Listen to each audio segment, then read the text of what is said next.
आगे हम देखते कि सामने वाले जितने भी हंटर थे वो सब जल के राख हो जाते हैं। ये देख के एडम जुनू से कहता है तो टॉप लेवल के हंटर जो सामने खड़े थे वो सभी राख में बदल गए। जुनू चिल्लाते हुए एडम से कहता है एडम अभी भी तुम्हारे पास भागने का मौका है, जल्दी से प्लीज वहाँ से निकल जाओ। एडम जुनू से कहता है वहाँ आसमान में अनगिनत ड्रैगन और बीस्ट उतर रहे हैं, हर तरह के बीस्ट गेट से आ रहे हैं, ये कैसे पॉसिबल हो सकता है। जुनू मन में कहता है एडम को बचाने के लिए अब मैं बस एक ही चीज कर सकता हूँ, अगर मैं एडम के अंदर प्लांट किए हुए शैडो को कंट्रोल करूँ। आगे हम देखते कि जुनू एडम के अंदर प्लांट किए हुए अपनी हाई आर्क की शैडो को निकालता है। हाई आर्क शैडो एडम का हाथ पकड़ लेता है। एडम इससे थोड़ा सा डर सा जाता है। शैडो एडम से कहता है अभी हम टेलीपोर्ट होने वाले हैं। तभी हम देखते कि एंड्रेस वहाँ पे आ जाता है और वो शैडो से कहता है तुम कहाँ जाने की सोच रहे हो। हम देखते हैं कि एंड्रेस एडम पे हमला कर देता है। हाई आर्क शैडो एडम को प्रोटेक्ट करने के लिए उसके सामने आ जाता है और एंड्रेस का वार अपने ऊपर ले लेता है। एंड्रेस का वार बहुत ही ज्यादा पावरफुल होता है, उसका इफेक्ट यहाँ जुनू तक होता है। जुनू मन में कहता है मेरी शैडो आर्मी जैसे जैसे बैटल बढ़ता है उससे स्ट्रॉन्ग होती है, इसकी वजह से मैंने इसे आते हुए देखा ही नहीं। दुश्मन सारे आर्मी को एक जगह पे लाके वॉर को जल्दी निपटाने की सोच रहा है। मोनार्क्स ने गेट जो ओपन कर लिए जैसे कि मानो वो अपने प्लान के हिसाब से चल रहे हैं, पर उन्होंने अपने आर्मी को मुझसे सबसे ज्यादा दूर जो गेट है वहाँ भेज दिया। अभी वहाँ जाना मतलब सीधा आर्या पार की लड़ाई। समय निकालने का मेरा प्लान अब किसी काम का नहीं है, मैंने पहले ही काफी ज्यादा समय बर्बाद कर लिया। हम देखते कि जुनू बहुत ही ज्यादा गुस्सा और नाराज होता है। लियो जुनू से बात करने की कोशिश करता है पर वो चुप हो जाता है। लियो के साइड का एजेंट उसे कनाडा में जो कुछ भी कांड हुआ है उसके बारे में बताने लगता है। जुनू मन में कहता है क्या सच में अभी मैं कुछ भी नहीं कर सकता। आगे हम एंड्रेस को देखते हैं, उसने चारों तरफ तबाही मचा के रखे हुए थे। वो कहता है मैं इन लिविंग क्रिएचर की दिल की धड़कन सुन पा रहा हूँ और उनके चीखे भी, उनके मौत की आवाजें ये मेरे कानों के लिए संगीत है। पलक झपकते ही सब कुछ तबाह करने के लिए अब हम तैयार हैं, यही हमारा एकमात्र मिशन है। तो ब्रेनन को दिखाते हैं जो कि टीवी में ये सब तबाही देख रहा होता है। ब्रेनन हार मान चुका था, उसने बहुत ज्यादा शराब पी के रखी थी। वो कहता है हंटर्स, एजेंट्स, रिपोर्टर्स अब तक वो सब मारे गए होंगे। ब्रेनन मन में कहता है वहाँ सैकड़ों ड्रैगन्स थे और उनके पीछे जायंट्स की लहर और बीस्ट थे, ये ह्यूमंस के बीच में आने वाली सबसे बड़ी तबाही है। वो सब मर गए हैं, अब सब खत्म हो जाएगा। उन बीस्ट को अमेरिका में आने में ज्यादा टाइम नहीं लगेगा। अब मैं समझा कि संजुनू हमें घेर से जितना दूर जा सके उतना दूर जाने के लिए क्यों कह रहा था। अब इस दुनिया का कुछ नहीं हो सकता। हाँ ये सच है, यही अंत है।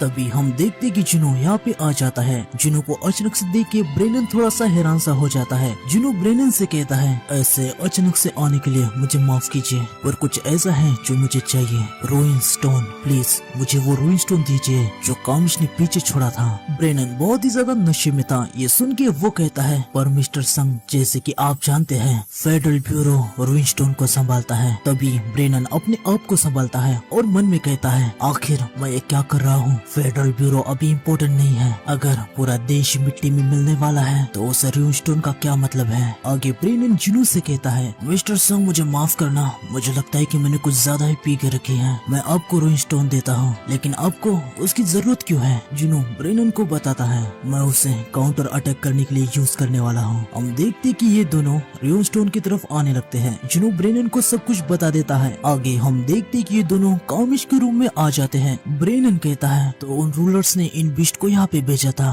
तो आखिर इन बीस्ट के अंदर जो रूइन स्टोन हमें मिलता है इनका क्या मतलब है। जुनू बताता है रूलर्स की तरफ से हमारे लिए ये गिफ्ट है। रूलर्स ने इनको इसलिए बनाया है ताकि हम बीस्ट को काफी आसानी से हरा पाए। रूलर्स चाहते हैं कि हम उन बीस्ट से हमारे खुद के दम पर फाइट करें ताकि माना इस पूरी दुनिया में फैल जाए। हम ह्यूमंस को जो दर्द मिला है वो बस उनका साइड इफेक्ट है, ना कि रूलर्स का कोई आखिरी लक्ष्य है। जब बीस्ट मर जाते हैं उनकी एबिलिटीज ऑटोमेटिकली इन रूइन स्टोन में कैद हो जाती है। रूलर्स ने इन रूइन स्टोन को बनाया है ताकि हम बीस्ट का शिकार कर पाए। ये सब सुन के ब्रेनन कहता है क्या उन बीस्ट को रोकने के लिए आपको बस यही चाहिए। जुनू ब्रेनन से कहता है इसका पता लगाने का बस एक ही तरीका है। वैसे क्या मैं आपको एक और फेवर मांग सकता हूँ। आगे हम मिस सेलनर को देखते हैं। जुनू ने ब्रेनन को इनसे मिलवाने के लिए कहा था। मिस सेलनर जुनू को देख के कहती है मैंने ऐसे समय पे किसी विजिटर की उम्मीद नहीं की थी। आगे हम देखते कि जुनू बैठ जाता है है। मिस सेलर जुनू से कहती है, तुम वो सेम व्यक्ति नहीं हो जिसे मैं पास्ट में जानती थी। पहले डार्कनेस तुम्हारे अंदर थी,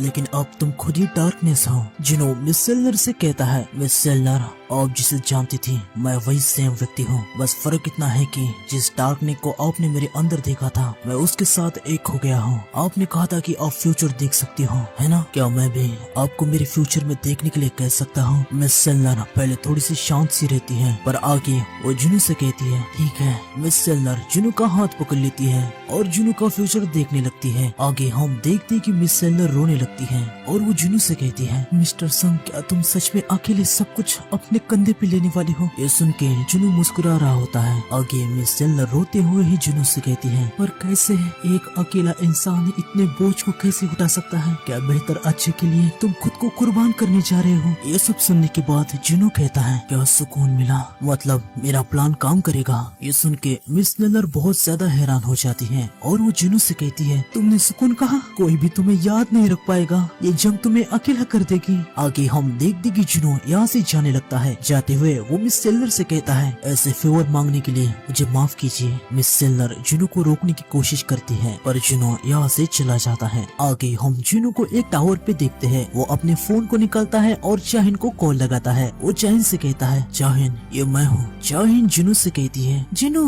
क्या सच में तुम हो? जुनू चाहिन से कहता है, हाँ मुझे माफ कर देना, हाल ही में मैं बिजी होने के कारण तुम्हें कॉल नहीं कर पाया। चाहिन जुनू से कहती है, अरे कोई बात नहीं, मैं खुद भी बिजी थी। जुनू चाहिन से कहता है, वैसे हमने एक दूसरे को काफी समय से देखा नहीं, चलो जल्दी फिर से मिलते हैं। चाहिन कहती है, हाँ क्यों नहीं। जुनू तुम मुझे देखने के लिए आओगे, ठीक है? ये सुन के जुनू कहता है, मैं वादा करता हूँ मैं तुम्हें जरूर मिलने के लिए आऊंगा। आगे हम देखते कि जुनू फोन को रख देता है। चाहिन बहुत ही ज्यादा खुश हो जाती है। तभी पीछे से जोई चाहिन को आवाज देता है। इससे चाहिन एकदम से पैनिक हो जाती है। जोई चाहिन से कहता है, अभी हमें चलना चाहिए। चाहिन कहती है, हाँ ठीक है। आगे नरेटर हमें बताता है, Asian Hunter alliance, Europe Hunter union, African guild collision और चाइनीज इमरजेंसी रिस्पांस यूनियन, एक लाख जैसे हंटर जंग के मैदान की ओर निकल पड़े हैं। आगे हम एंड्रेस को देखते हैं और वो कहता है, मैं कब से यहीं पर हूँ।